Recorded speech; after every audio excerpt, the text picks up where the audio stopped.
नमस्कार दोस्तों, आपका स्वागत है। आज की जो कहानी है वो एक सच्ची कहानी है। प्रमोद जैन नाम के एक लेखक है, डॉक्टर प्रमोद जैन। उन्होंने एक बार अपना पास्ट लाइफ रिग्रेशन जब करवाया था, वो सामूहिक पास्ट लाइफ रिग्रेशन था। उसमें बहुत सारे लोगों को जो उन्होंने अपने अनुभव कहे थे उनको, तो उसके ऊपर उन्होंने जो भी केसेस कहे उसमें कि एक केस देखने वाले हैं आज ये जिनकी कहानी है उनको हमने नाम दिया है शैलेश जी। शैलेश जी ये कहते हैं दोस्तों कि बचपन से पेड़ों के लेकर उनको बहुत ही ज़्यादा ऐसे लगता था कि किसी ने पेड़ काटे तो उनको बहुत बुरा लगता था। वो हमेशा दोस्तों पेड़ के पीछे रहते थे या फिर किसी को पानी देना, उनको खाद देना। उन्होंने कभी अपने जीवन में किसी पेड़ को काटा नहीं। बचपन से लेकर उनके मन में पेड़ भगवान जैसा ही उनको लगता था, और वो यही कहते थे कि हमारे जीवन में पेड़ों को बहुत महत्व है। और आज इंसान कितने पेड़ काटते जा रहा है, और उन सारी चीज़ों से उनको बहुत बुरा लगता था। शैलेश जी ये कहते हैं दोस्तों कि जब उन्होंने अपने पास्ट लाइफ रिग्रेशन किया था, तब उन्होंने ये देखा कि एक जन्म में उन्होंने खुद दोस्तों एक पेड़ का जन्म लिया था। अब बहुत सारे लोग ये सोचेंगे कि ऐसा कैसे इंसान को जन्म मिल सकता है। खुद मुझे लगता है डॉक्टर ब्रायन विच जी ने भी एक बात कही थी कि बहुत बार कभी कभी कैसे होता है दोस्तों कि जो आत्मा होती है वो ये सोचती है कि मैं कुछ नया सीखूं या फिर मैं कुछ अलग करने की कोशिश करूं।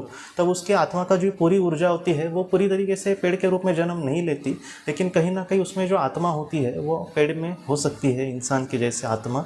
लेकिन वो पूरी तरीके से जितनी इंसान के अंदर आत्मा होती है, जितनी ऊर्जा होती है आत्मा की, तो वो उतनी वहाँ पर नहीं होती। लेकिन आपको भी पता है कि पेड़ तो जिंदा ही होते हैं, तो इस तरीके से कहीं ना कहीं उनमें भी एक ऊर्जा का स्रोत होता है। हाँ, वो इंसान की जैसे ज़्यादा थोड़ा नहीं होता, थोड़ा सा कम हो सकता है, लेकिन कहीं ना कहीं आत्मा की एक ऊर्जा का एक वहाँ पर स्रोत होता है।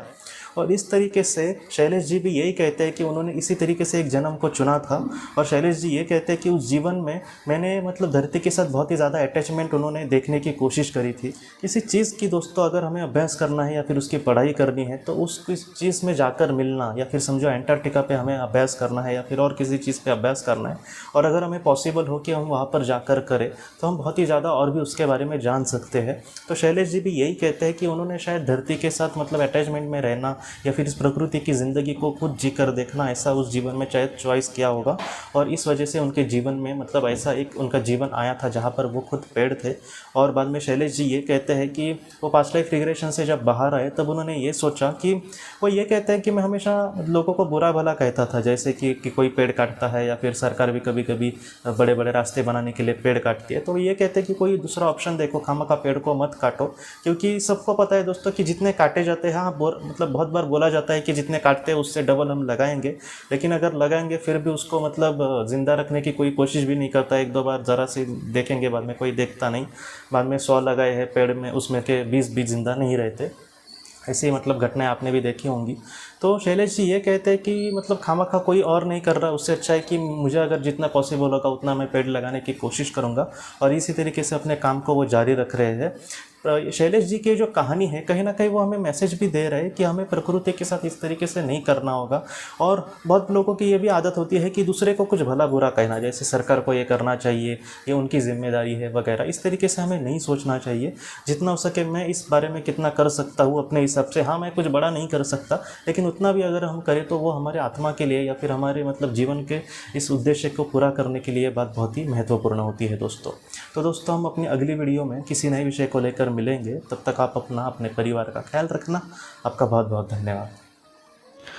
ज़िंदगी की रोशनी ये एक कंसल्टेंसी है जो ऐसे लोगों को मदद करने की कोशिश करती है जिन्होंने किसी अपने को खोया है, या फिर जो लोग अपने जीवन में बहुत ही ज़्यादा दुखी है।